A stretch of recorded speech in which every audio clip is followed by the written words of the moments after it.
Hello. Again, what a wonderful privilege it is to be with you. And this blessing is especially enhanced by the fact that this is the first Sunday of Lent. We begin the Lenten season. On the one hand, it's a difficult season. We would rather have Easter without the Lent. But there can only be an Easter if there first is a Lent. There can only be the resurrection if there first is the dying. In this first gospel, we're faced with the three temptations, which at times might seem quite mysterious to us. Jesus, after all, was divine, but he was truly human.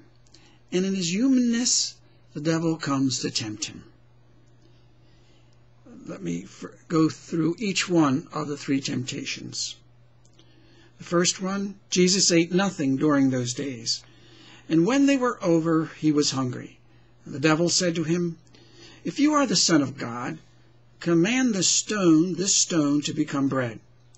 Jesus answered him, "It is written, one does not live on bread alone." Tempting.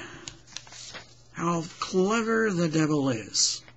I like to keep bringing that out, so that we're always wary of the devil. He can never be underrated. He will always be more intelligent, smarter than we are. It's only because God is with us and we place ourselves in the hands of God, most especially in the hands of God through the intercession of St. Michael, that we can defy the devil, but not on our own. Fasting. Jesus has gone out fasting.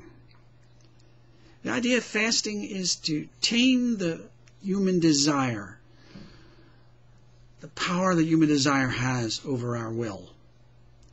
The issue is, who is in charge of my life? My natural desires, my emotions, my attitudes, my feelings. Often enough, they are the things that actually run my life. I do those things. And if I don't have a central authority in my life, on a natural level or on a supernatural level, I'm going to be blown about in the wind. All those different things are going to take me this way and that way and cause an enormous amount of chaos in my life. I will certainly never truly be a religious person. I might attempt to have the veneer of religiosity, but it's only when there's a central force in my life, on a natural level and on a spiritual, supernatural level, that I can begin to stand up and be a united person, a whole person, a person who can really say yes to God.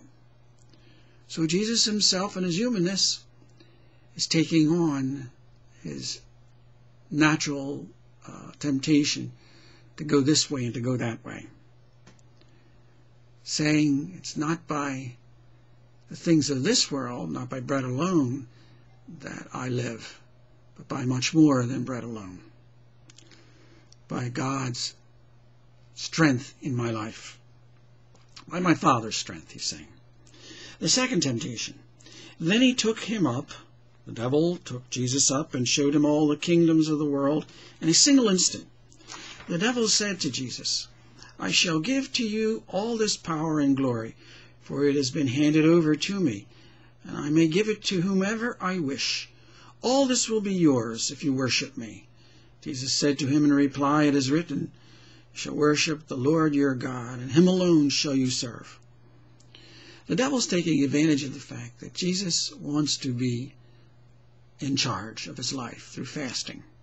So he says, "Oh, well, you want to be in charge? You can really be in charge. You can be in charge of these vast kingdoms, and all this power can be yours.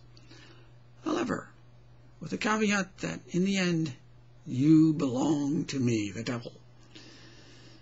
Jesus' answer is very clear. "I do not belong to anyone but God. You shall worship the Lord your God, and him alone shall you serve." The Lord can tempt us to be the person who's in charge. But in the end, we always have to recognize, in whatever capacity of authority I might have, God is above me. And in the end, I obey God.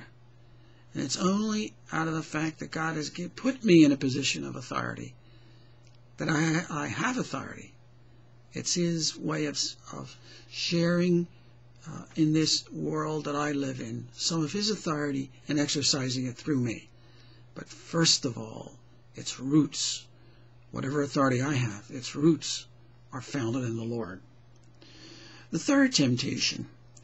Then the devil led Jesus to Jerusalem, made him stand on the parapet of the temple, and said to him, If you are the Son of God, throw yourself down from here, for it is written, He will command His angels concerning you to guard you, and with their hands they will support you, lest you dash your foot against a stone.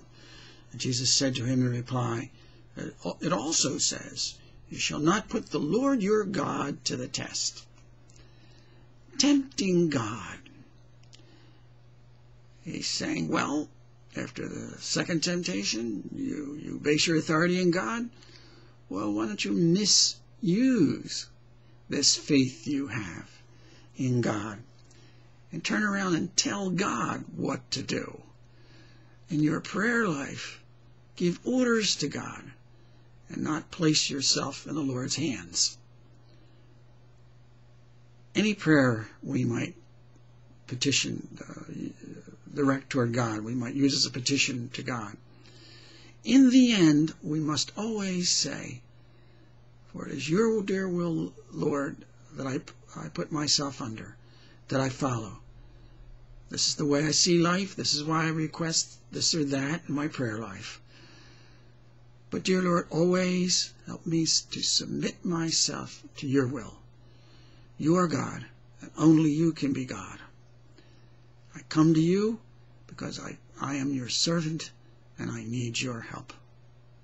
Thank you very much. May you have a blessed and wondrous Lent, so that in dying some way or another to those things that do not belong to the Lord, that you and everyone else, all of us, including myself, might live more fully in the Lord.